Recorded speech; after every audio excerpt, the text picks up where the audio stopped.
Shh.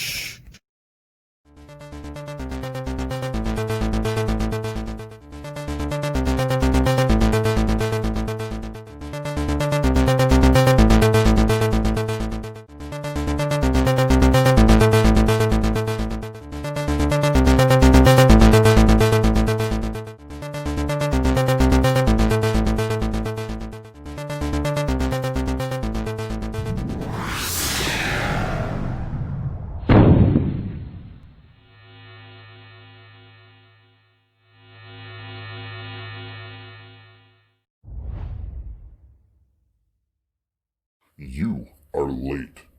Follow me. This way.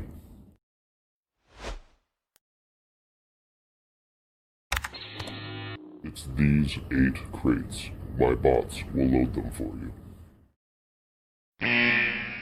Meanwhile...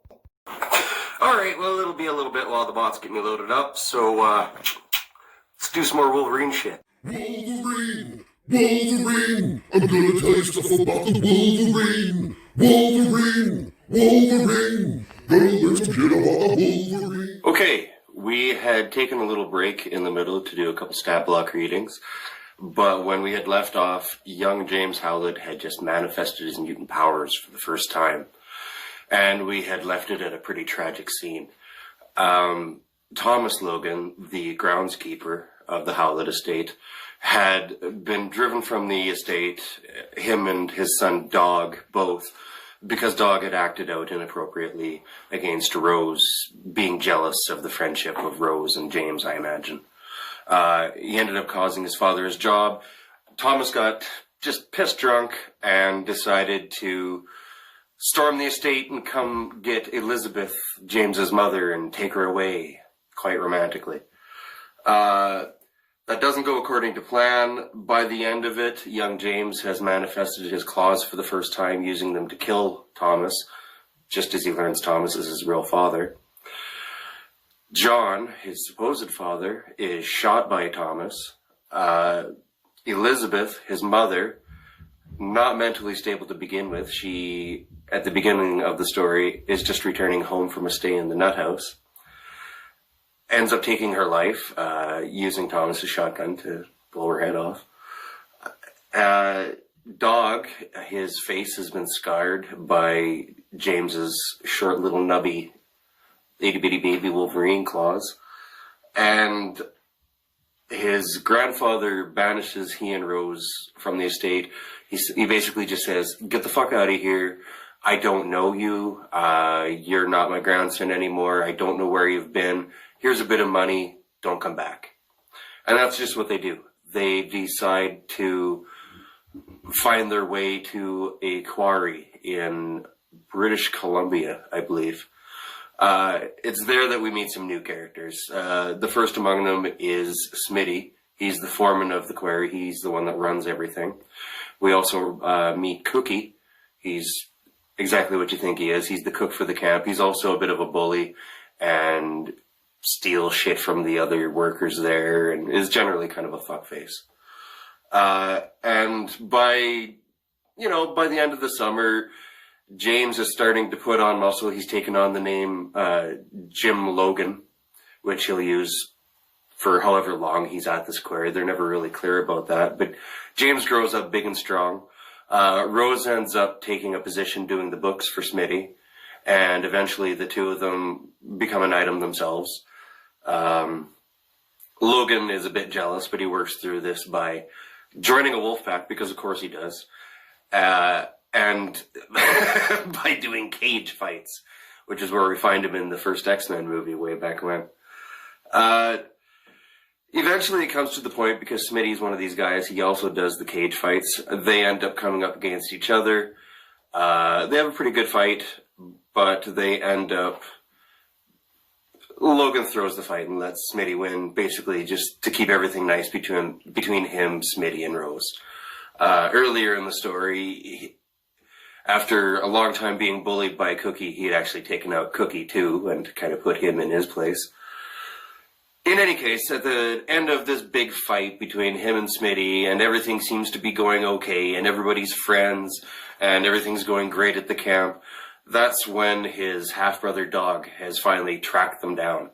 And he's come to, obviously, avenge his father's death, their father's death. It doesn't quite go that way. James is able to defend himself against Dog. But in the scuffle, Rose, unfortunately, ends up getting impaled on Logan's claws. It kind of breaks his brain a little bit, and Logan makes the first of his runs out into the wilderness, going feral. This is a repeated theme as we go through Logan's life story. Basically, anytime a hugely traumatic event happens to this poor guy, he snaps and just turns into wild man.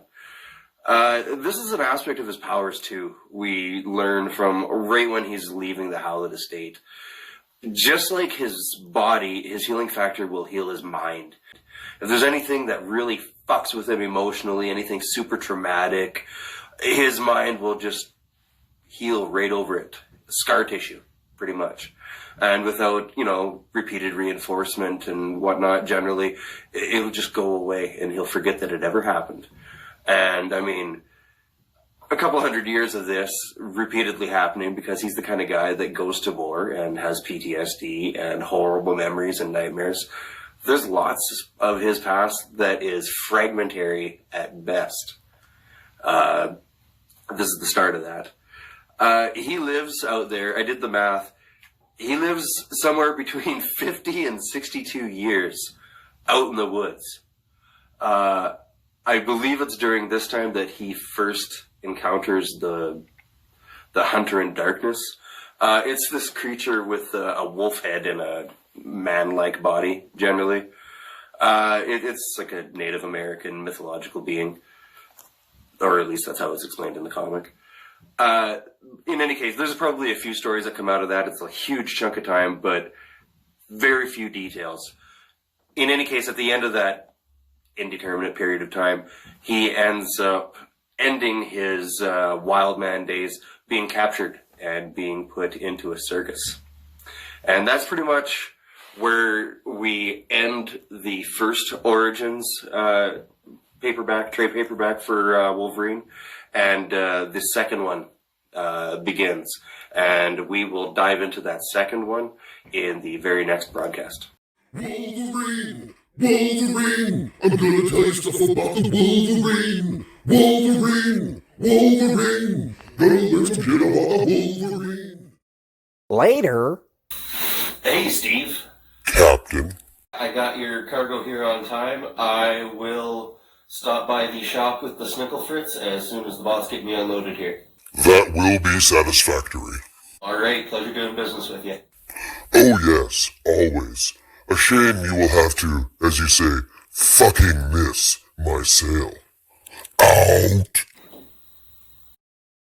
Welcome aboard this salvage ship with a spaced-out captain driving it. One of the biggest nerds around. Let's end this song with laser sounds. Ba-choo, ba-choo, ba-choo.